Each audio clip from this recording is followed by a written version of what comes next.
एक सरकारी नर्स, लेकिन उसके बिस्तर पर थे मंत्री। उसके मोबाइल में थी वीआईपी लोगों की गंदी सीक्रेट्स और उसके पास थी एक सीडी जो पूरे सिस्टम को नंगा कर सकती थी। राजनीति, सेक्स और ब्लैकमेल का ऐसा जाल जिसमें हर किसी ने सिर्फ मजा लिया और फिर उसे हमेशा के लिए गायब कर दिया। ना लाश मिली, ना सच, बस दबा दी गई एक और औरत की आवाज, नेताओं की हवस और सत्ता की भूख के नीचे। ये कोई फिल्म नहीं है, ये है भारत का सबसे गंदा सेक्स स्कैंडल, जहां मरने वाली सिर्फ एक औरत नहीं थी, मर गया था इंसाफ, सिस्टम और भरोसा। ये है भंवरी देवी मर्डर केस, एक ऐसी कहानी जिसे जितना खोदो उतनी गंदगी बाहर आती है। कौन थी भंवरी देवी?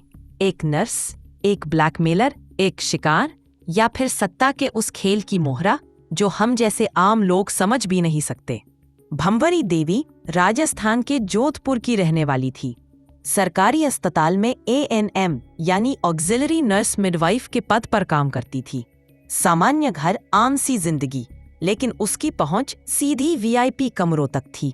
महिला जो गांव में डिलीवरी करवाने जाती थी, उसी के फोन में थे राजस्थान के ताकतवर नेताओं के वीडियो, बिल्कुल निजी पल जो अगर बाहर आ जाते तो सियासत का नकाब फट जाता। भंवरी खूबसूरत थी, चालाक थी और उसे पता था कि सत्ता कैसे चलती है। उसने नेताओं के साथ संबंध बनाए और उन रिश्तों को रिकॉर्ड भी किया। शुरुआत में शायद ये सब फायदे के लिए था, पैसा, प्रमोशन, पावर। लेकिन धीरे धीरे वो फंसती चली गई एक ऐसे खेल में जहां सिर्फ दो ही रास्ते होते हैं, या तो तुम खेल को चलाओ या फिर खुद मोहरा बनकर मिट जाओ। भंवरी का सबसे गहरा रिश्ता था राजस्थान के एक ताकतवर मंत्री महिपाल मदेरणा से। कांग्रेस सरकार में मंत्री था वो, और उसकी पहचान थी रसूखदार, अजय और घमंडी। भंवरी और मदेरणा के बीच रिश्ता सिर्फ शारीरिक नहीं था, बल्कि वो मदेरणा के कई गहरे राज जानती थी। और एक दिन उसने ये राज एक सीडी में कैद कर लिए। वो सीडी जिसमें मंत्री और भंवरी के बीच अंतरंग पल रिकॉर्ड थे। वो सीडी जिसने एक औरत को सत्ता के सामने इतना खतरनाक बना दिया कि उसे जीने का हक भी नहीं रहा। भंवरी ने वो सीडी अपने फायदे के लिए इस्तेमाल करना शुरू किया, कभी पोस्टिंग के लिए, कभी प्रमोशन, कभी पैसे और शायद कभी सुरक्षा के लिए। लेकिन भंवरी ये भूल गई थी कि राजनीति प्यार या वफादारी से नहीं चलती, वो चलती है डर से। और जब तुम डर फैलाने लगो तो तुम्हें मिटाना ही सबसे आसान रास्ता बन जाता है। सितंबर 2011 में एक और नाम सामने आता है, अमरचंद, धौंधरी का पति। वो भंवरी के सारे संबंधों को जानता था, वो भी अपनी पत्नी के रुतबे से डरता था। कई रिपोर्ट्स कहती हैं कि उसने भंवरी को इस सब से दूर रहने को कहा था, लेकिन भंवरी अब किसी की सुनने वाली नहीं थी। वो ताकत के स्वाद की आदी हो चुकी थी और अब वो सिर्फ नर्स नहीं बल्कि नेताओं के लिए खतरा बन चुकी थी। और फिर 1 सितंबर 2011 को भंवरी देवी अचानक लापता हो गई। किसी को नहीं पता चला कि वो कहाँ गई। ना कोई कॉल, ना कोई मैसेज, ना ही कोई लाश। शुरुआत में पुलिस ने केस को हल्के में लिया। बोला गया घर से चली गई होगी, किसी से झगड़ा हुआ होगा। लेकिन पति ने FIR दर्ज करवाई और जैसे जैसे जांच आगे बढ़ी, सियासत की गंदगी बाहर आने लगी। फोन रिकॉर्ड्स, कॉल डिटेल्स, नेताओं की चुप्पी, सब इशारा कर रहे थे कि ये कोई लव अफेयर का मामला नहीं था, ये एक सुनियोजित मर्डर था। और इसके पीछे थे नेता, पुलिस, गुंडे और शायद पूरा सिस्टम। भंवरी देवी के पास एक सीडी थी, एक ऐसी सीडी जिसमें कैद था राजस्थान के ताकतवर मंत्री महिपाल मदेरणा का वो चेहरा जो अगर जनता देख लेती तो उसकी कुर्सी क्या, शायद राजनीति से ही हाथ धो बैठता। उस सीडी में मंत्री और भंवरी के अंतरंग पल थे, वो सब कुछ जो छुपा कर रखा गया था। और अब भंवरी उसी सीडी को अपना हथियार बना चुकी थी।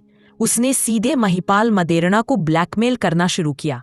अगर मेरी बात नहीं मानी तो मैं ये सीडी मीडिया को दे दूंगी, तुम्हारी सियासत खत्म हो जाएगी और इज्जत जमीन में मिल जाएगी। मदेरणा डरा हुआ था लेकिन चुप नहीं। उसने तय कर लिया था अब भंवरी को हमेशा के लिए चुप कराना पड़ेगा। इस खेल में एक और नाम जुड़ा, मलखान सिंह बिश्नोई, एक और नेता जो कभी भंवरी का प्रेमी था। सीडी में वो भी था वो भी डरा हुआ था और दोनों नेताओं को पता था अगर ये सीडी बाहर आई तो उनका करियर, उनकी ताकत सब खत्म हो जाएगा। अब प्लान बना, सीडी भी गायब होनी चाहिए और भंवरी भी। भंवरी को बहाने से बुलाया गया। उसके कॉल रिकॉर्ड से साबित हुआ कि 1 सितंबर 2011 को उसने आखिरी बार फोन पर बात की थी मालखान सिंह के लोगों से। इसके बाद उसका फोन हमेशा के लिए बंद हो गया।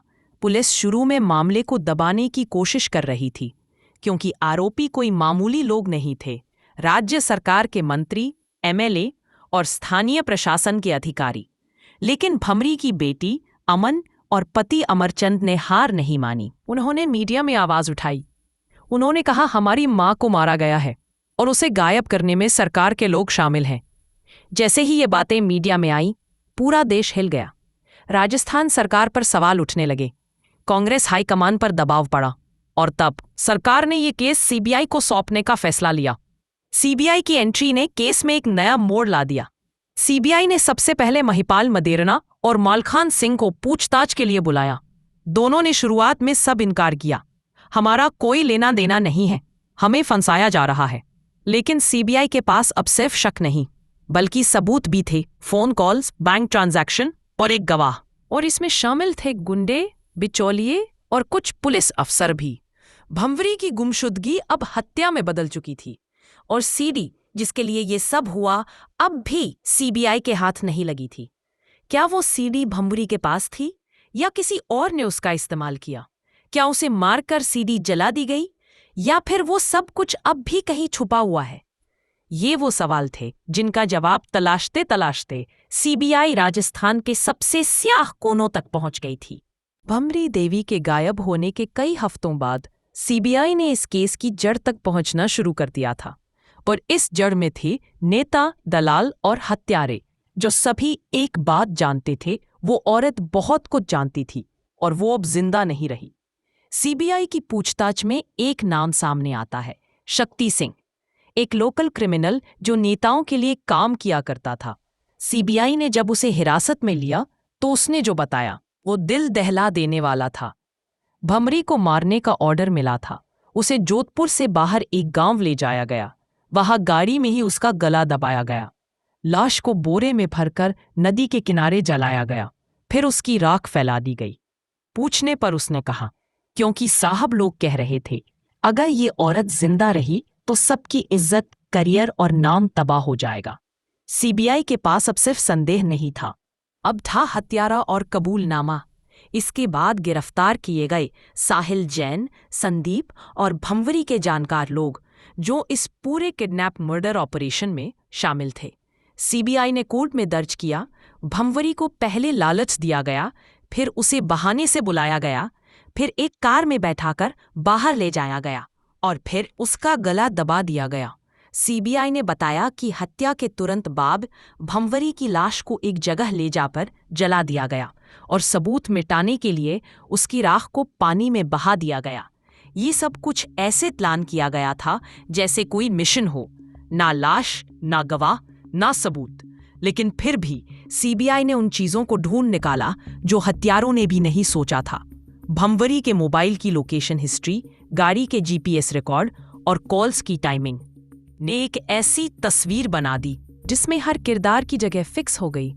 महिपाल मदेरणा और मालखान सिंह अब सिर्फ आरोपी नहीं रहे, अब वो मुख्य साजिशकर्ता थे।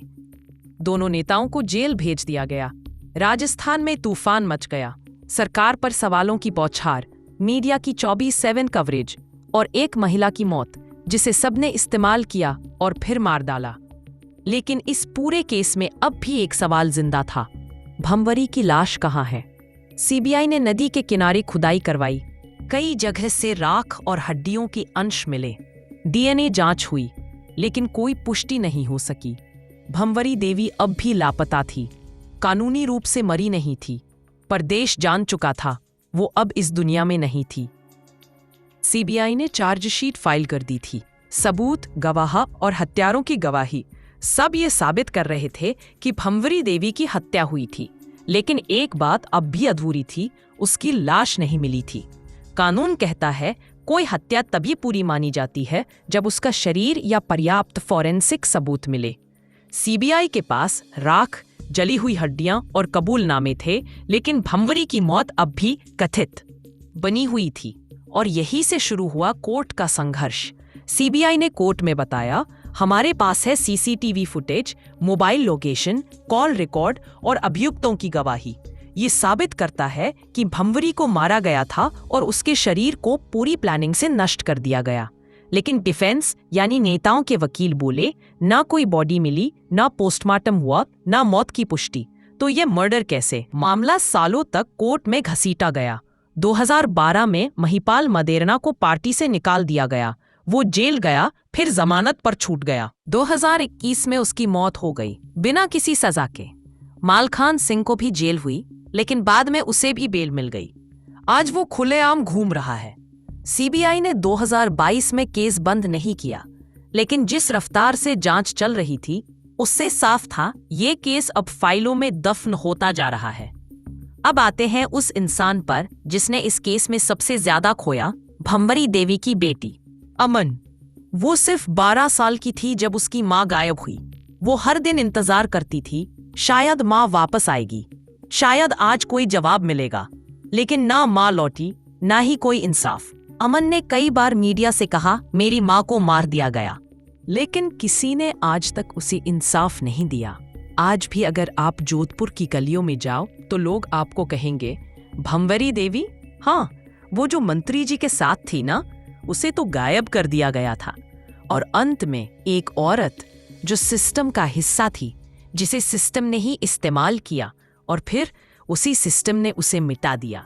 ना कोर्ट का फैसला आया, ना कातिलों को सजा मिली, ना उसकी बेटी को इंसाफ मिला, और ना ही ये देश ये जान पाया कि एक महिला जो सत्ता के खेल को समझ गई थी, उसे किसने और क्यों मारा।